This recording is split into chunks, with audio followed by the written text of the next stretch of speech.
good. So, how are you? How have you been keeping? Yeah, I'm good. I enjoy the summer, and obviously the weather's great, so it's all good at the moment. Yeah, everything's good. Just took a bit of time off, really. Well, I actually got quite a busy start to the year with a lot of stuff in March and April. I'm sorry, April and May, and then I just kept trying to keep it quiet in July and August. Really, I want to be at home and just kind of do some outdoor stuff, on the mountain bikes or a bit of fishing or whatever, yeah, that kind of stuff, really. Have you got? I think I saw on your social media the Silverstone Classic next month. Yeah, I've got that. That's with Bike Shore. Yeah, because I've been ambassador for Bike Shore Insurance been there 10 years now. So, yeah, that's definitely penciled in. Is that the end of August? That one? I think it is. Yeah. Weekend, isn't it? Yeah, I think so. Yeah, just got a couple of things. I got World Ducati weekend. Is the only thing I've got really. I guess going away. Yeah, in the next sort of couple of months before I go to Ibiza for 2 weeks in September for my daughter's getting married, so that's costing me a bit. So just moving it on to this weekend with World Superbike at Donington Park, obviously a circuit that you had a lot of success at, and I think it's only Tom Sykes who has been more successful at Donington. But what have you made of this season so far, and what are you sort of expecting this weekend? Yeah, I mean, the season's obviously very interesting. Again, with the three guys, it's like the three guys last year, but it's one different guy with the same kind of bike, I guess. What is the same bike with Bautista doing a hell of a job on the Ducati. I must admit, when I standing him, and I think a lot of times with me, I feel like I'm really good at judging if someone's right for a bike, a reset, a signing for a team in whatever MotoGP or British Superbikes, and I look at it, I think, no, that's right. That's the decision. That's a good one. And usually 8 or 9 times out of 10, I'm right. And then with the Bautista, I thought, no, that's a mistake.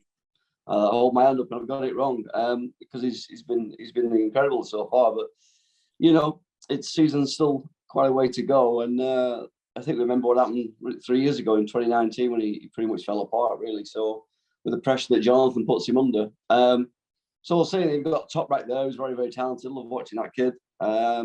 Yeah, so going to Donington, I don't expect anything different other than those three, really, again. With Bautista, I just want to get your views on, obviously, with the 2 years he's had at Ducati, I know, like you said, he sort of fell apart in the second half of 2019, and we can't take anything away from what he's done. But given what we saw at Honda, yes, I think they've made improvements this year, but I don't think he was necessarily any better than Lecuona has been, who's come in and done really well. So how much do you think it is the Ducati, him going back to that bike, whether it's the bike being perfect for him or the bike just being perfect in general?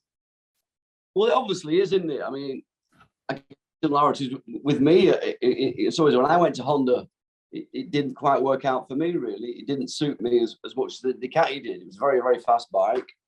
Won a few races on it, and obviously went down to the last round and could have won the championship, but mathematically, obviously, didn't do.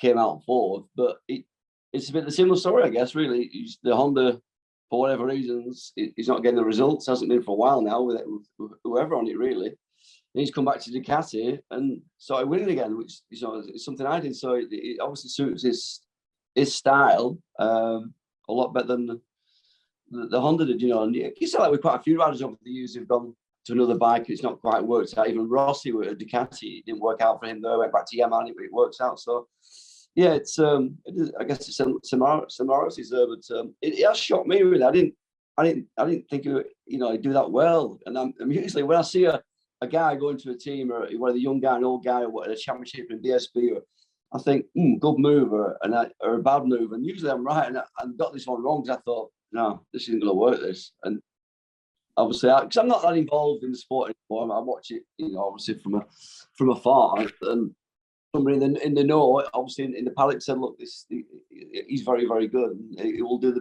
with Ducati, and obviously because I'm not there, I don't know that. And hopefully from Ducati's point of view, obviously, it's still close to my heart as Ducati, it always will be, and I kind of hope he wins it really, because that bike hasn't won the World Championship, has it yet? Which is surprising. The Panigale came out, I think, was it 2012? Yeah. And what it was, and it's not won a World Championship yet, which is surprising, really. Yeah, because I think their last championship came on the previous model, sort of just before that with Checker, didn't it? Yeah. In 2011, I think. Yeah, that's right. Yeah. So interestingly, actually, considering how you are able to sort of see rider moves and make your opinion on whether you think it's going to work or not, what did you think? Because I spoke to James Toseland last week on this subject, and he was telling me his thoughts on Redding going to BMW. What have you thought of that? Because James was saying that it was very much out of Redding's hands in the sense that Ducati wanted to move on. What do you think's gone on there with Redding and BMW? Because it's not worked out at all. Yeah, I mean, I don't really know too much. I said that James is probably more involved in me than I am. He's closer than I am. Unfortunately, I have to listen to him commentate on Eurosport, which is painful. I have to turn the volume down. Won't shut up. I actually didn't think it was a bad move somehow. In some ways, I don't know why he didn't stay at Ducati. I really don't know whether Ducati didn't want him or he didn't want to be there. I really don't know that. But when I thought he was on the BMW, I thought, I think that he'll be a threat on that. He'll be really close. Be battling the top three again. I just thought that. I don't know why I did. I thought the BMW was very, very strong. It looked strong, obviously, when I see it in the UK and obviously the road circuits and stuff. And a BMW I thought would get it right with him really. But he's got this year to get it right for next year, I suppose. It's a 2-year contract, is it? Is that right? Yeah. So this year really is he's got to get as close as he can to the three we've mentioned, because I thought it would have happened at pretty much the start of the season, to be fair. So we don't know where it's going to go really, but it is a shame that he's not solid Ducati from a British point of view, because the way he went at the end of last year was going really good. Really. He was pushing the two boys and taking race wins as well. So it just shows you when you swap bikes. Like I said before, with swapping bikes, it's a team that. Doesn't matter how good, how talented you are, if that bike doesn't quite fit you, the team doesn't quite fit you, then you ain't going to win nothing. You've just got to all the 3 or 4 boxes have got to be ticked for you to win. It's like Jonathan at Kawasaki. It just really works for him though. And there's some rumours that he might leave, and I'm thinking, whoa, hang on a minute. It's one mistake I made in my career. I broke up a winning team, and it took me 2 years to get it back right again. I lost 2 world titles because I broke up a winning team from 95 to 97 sort of thing, but we'll see. Yeah, interestingly, I was just going to ask you about the Jonathan Rea situation, because there's been a lot of rumors that he had interest in Ducati and vice versa. But do you think if he is to re-sign with Kawasaki, which I think at this point, given where everyone else is, it's going to be pretty much a given, do you think it's going to be a scenario where he potentially had to stay because of the options that are now not available, with Toprak staying at Yamaha and Bautista at Ducati? Or do you think he would have chose to stay there sort of regardless? I would think he'd probably choose to stay there. He might make noises that he doesn't want to get a bit more money. I don't know. It'll be a clever thing, a wise thing to do, a clever thing to do. Jonathan's had an incredible time with Kawasaki's. I've had a fantastic bike for a lot of years. In World Superbike, and Jonathan's amps have been on it in them best years, really. And the best rider on the best bike. It's obvious what's going to happen. He's going to win, and that's it. But with Jonathan now, he's won. Is it 6 or 7? I can't remember. 6 titles. 6. Yeah. Sorry. And he's like, you won't be going on forever, a few more years maybe. I don't know. It's down to me. He still seems very motivated to win, the way he's going at the moment.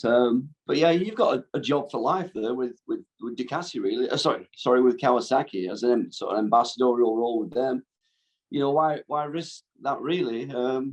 And go with another team. At the age he's going to be, mid-30s, I guess, and you don't know how it's going to work out. So I think Jonathan is better off staying where he is really. But people think grass is greener on the other side. And if you look at people who've tried it, like Bautista, like myself, and like your Rosses or whatever, then it doesn't always work that way. So he's done incredible with Kawasaki, winning 6 world titles. So I think he will stay there. He probably wants to, really. How do you think? Because I spoke to Ray a little bit last year, and I spoke to him about MotoGP and how he obviously feels that door is closed now, and probably has been for a few years. How do you think, just having been a racer and obviously really successful yourself, how he might have fared, how he would have maybe got on in that championship? Because obviously, as we've seen recently, it's become probably the most competitive that it's ever been. But still, Ray is obviously riding at an unbelievable level himself. Yeah, no doubt Jonathan would have run up front in that championship if he, 2 or 3 years on the same bike, sort of thing. Like I've no doubt I would have done if the Mulberry Yamaha thing had come for me with Kenny Roberts in, I think it was 95, and a couple of years on the bike, and run up front, won a few races, and maybe won. I don't, I think if I'm honest with myself, but I don't think I'll beat doing over a World Championship season. I'll never know, but I've got to say, I probably wouldn't have admitted that then. But now, if I'd rode the, knowing what I know now, I think I'd be a lot. But me then, probably Donington places. But so I think Jonathan will definitely, like me, run up front with the guys and challenge for the World Championship, no question, because he's very talented.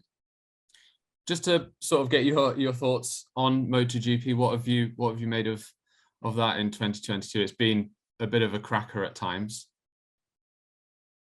Yeah, it's funny. I see it differently than that. Really, I guess I don't know what it is. Whether it's because I'm looking at the riders and stuff. Like I don't know how good the riders are anymore because the bikes are so good. The technology on the bike is incredible, and I listen to the commentators and that, and people getting excited. Look, the whole field's within a second, and I think, well, why is that? There's a reason for that, isn't there? Because all the bloody bikes are the same. They're all that good. The technology, the riders, in some ways, it's taken away from the rider. In some, I don't know who's the best rider anymore, really. It's a funny one to comment on, really, because if you switch off all the electronics, which obviously I'll never do, but then I'd see which one is the most talented rider, as it is with the bikes all being so good. They're all trying to find that little bit somewhere because the bikes in there most of it farther than it would appear to me, even though I'm not, like I said, directly involved. They're all trying to gain time going, and you never see anyone lose a rear anymore, do a high side because of the bikes, So the whole field's very, very close together. So in some ways, it's great, isn't it? And I'm thinking, well, it's like almost like F1 cars a little bit. It all go around together, and I don't know, just leave it to the last lap or two and see who save the tyres best, really. But so I don't know. I'm a bit funny with it, really. Like, there's always been a superstar in MotoGP or a superbike or whatever. Like from the 70s with Barry and the Kenny Roberts, then the Lawsons and Rainey's, and then your Doohans, and then Valentino, then Marquez and Lorenzo. But now it's, there's about 8 guys who can win races. You know what I mean? And is that because the bikes are so good, or they're just not that superstar rider that can stand out now because the bikes are so good? I don't know. It's, you know what I mean? I see it a little bit differently than what everybody else sees. Even though I love watching it, I do watch every race. But I'm left sometimes watching it thinking, I wish it was like my day, or the day before me. Whereas it was more of a mechanical era where it was down to you and your right hand and that you were connected to your brain, really. But now it's not like that, is it, really? Yeah, well, to your point, I think there's even been a lot of complaints from the riders themselves this year with overtaking being a massive problem, which again, because of the bikes themselves, we don't really see that in Superbike. I mean, the top 3 in World Superbike, it feels like every corner there's someone else is leading. But in MotoGP with the ride heights and all these winglets, do you think that's where they're losing out? As in, because Marc Marquez, for example, has said that he's not a fan of that. He wants it to be back how it was even 3-4 years ago. I want it to be brought back to the rider. Let's see who's the best rider. And like I said, I don't really know anymore now because the bikes are so good. And they seem to be interfered with all the time with the officials getting dot to lap for this doing a long lap penalty for touching a bit of green paint, and it's changed so much. Really, it's I don't like it. I guess it's I'm old school, and my favourite championship is the BSB. I watch World Superbike probably the least, then MotoGP, then BSB is my favourite because you've got these lads on bikes with crazy horsepower on the circuits, like Oldham Park and Cadwell and Knock Hills and stuff. I'm like, how is this even still legal? It's brilliant, and the electronics are switched off. So and the race is still fantastic. So it's still like 8, 9, 10 guys can win the bloody race. It's I love watching BSP. It's just madness of it. It's great. That's my favourite championship. Then MotoGP and World Superbike for some reason. I don't know why I'm saying that, but I think it's probably because James Hoseley watched up commentating and keep quiet for 5 minutes. That's why I'm watching the last round actually in Misano. I'm in the man cave watching it, and Michaela come in. She said, "What's happened to the sound?" I said, "James, what's the switch telly on? Only 3 or 4 laps." She should laughing it off. Said he won't shut up. He's talking to the TV like they're all 5 years old. They don't know anything about motorbikes or racing. You know what I mean? And I had to switch. Sorry, James, love you to bits, but shh, keep quiet a little bit more, please. I definitely won't relay that information to him. Don't worry. I've already told him. No. But yeah, just to bring it on to BSB then, because obviously I've been keeping up with that. It's been a really good season. Like you said, there's been so many guys who could win. What have you made of that this season with like O'Halloran going strong and obviously Bradley Ray? I think we're seeing the best of Bradley Ray, which is good. Yeah, again, like we were just talking about earlier on, the right kind of rider, however talented he is, being on the right kind of bike, the right kind of team, you'll see, and then same with Bradley. I tipped into him maybe winning the championship about 3 years ago now, or in the top 3. And he must have, I can't remember what bike he was on. Was he on the did he go to BMW or something? I can't remember which one it was now. Yeah, I think 18 and 19 he was on the Suzuki, and then it was BMW. Yeah, and he just didn't, then the year after the bike wasn't good enough for. He went somewhere else. Can't remember what happened anyway. But now he's back on the bike. A team that works for him. Come from nowhere last year. Now he's leading this championship, and so it's it's great. I love it. Yamaha seem to be probably it seems to be easier, the best bike to be on, or whatever, in Britain at the moment. It seems to be because you got like O'Hara, and obviously Taron's been injured a lot. So, but the Yamaha seems to work good on the British circuits. But the others are it's just really, really close. Like you say, you don't really know who the top. It's very hard to predict the top 3 at BSB. It really is, because there's like 12 guys that come on the rostrum. Maybe more. So I love it really because of the circuits, and that if the guys aren't concentrating, they'll still high side and lose the rear, which I can relate to that. It's that's why I enjoy it really. It's I love watching the BSB boys. Is there a circuit, because like you said, there's a lot of sort of quirky and different circuits in the BSB Championship. Is there one that you would have loved to see or like to see some of these World Superbike riders tested on? Well, you mean World Superbike? Cadwell comes to mind, but I love, you know what? I love Cadwell, mate. When I raced, I loved it. I thought it was about the only circuit when I rode the RC30, which was a horrible bike to ride. It's just handling wise, but at Cadwell, it always worked perfect. It was brilliant around there. It won the King of Donington and a few TV races in around 1990, around that sort of era. But yeah, get them all at Cadwell Park. It'd be great, wouldn't it? Not even Knock Hill. I think that's why everybody loved Brands Hatch again, because it's on the full circuit there. I mean, it used to scare me coming back to Brands Hatch. I've just been on some fast flowing circuits somewhere, or Monza or whatever, and Misano's and stuff, and then I'd come to Brands and it just felt like everything was closed in. And in the first session, all the wildcard Brits be filling the top 5 or 6 places, and then once I sort of got into it and got my head down and realised what it was, and all the Superbike guys kind of got their head around it. They all come to the top again. You know what I mean? But it was other shocks at the system coming to Brands after being on some of the nice circuits in Europe. But the crowd loved it there, the atmosphere, because everything was so close.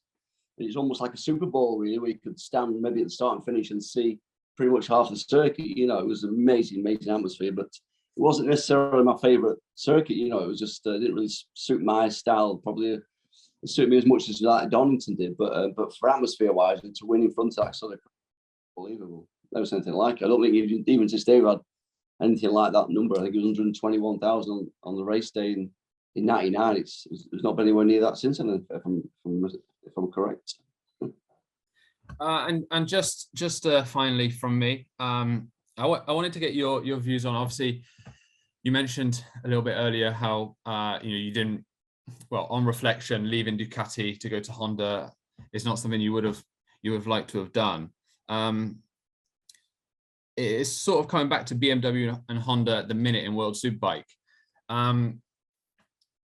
What are the challenges you think with bringing a team or a bike that's not necessarily where it needs to be to the top, basically? Because we seem to see the same teams, whether it's MotoGP even, just really finding it difficult to make that final step and consistently get towards the front. What are the challenges with a team that's not able to do that, really? Good question. That good. I have no idea what the answer is, to be honest. I don't. I don't know. It's like I say, it's changed a lot from my day. It's gone from my day. You adjusted things with a spanner and a screwdriver. Now you plug it into your laptop and away you go. So I don't know. Whatever that technically minded anyway. Just give me the bike and I'll do the rest sort of thing. And I'll come in and complain if somebody's not doing something, fix it, and I'll win the races. Don't worry about that. It's a million miles from that now, really. So I don't know. I don't know.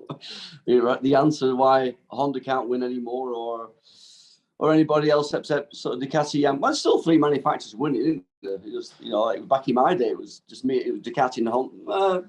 I suppose, yeah. You had Yamaha winning a few races, and Kawasaki, Ducati, Honda.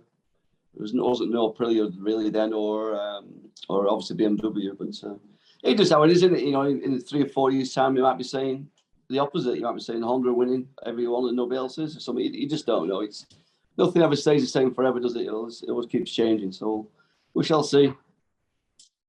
Well, thanks a lot for doing that, Carl. It was a great pleasure to chat to you. And Cheers, mate. I hope we get a chance to do it again soon. No worries, mate. Take care. Yes, thank you.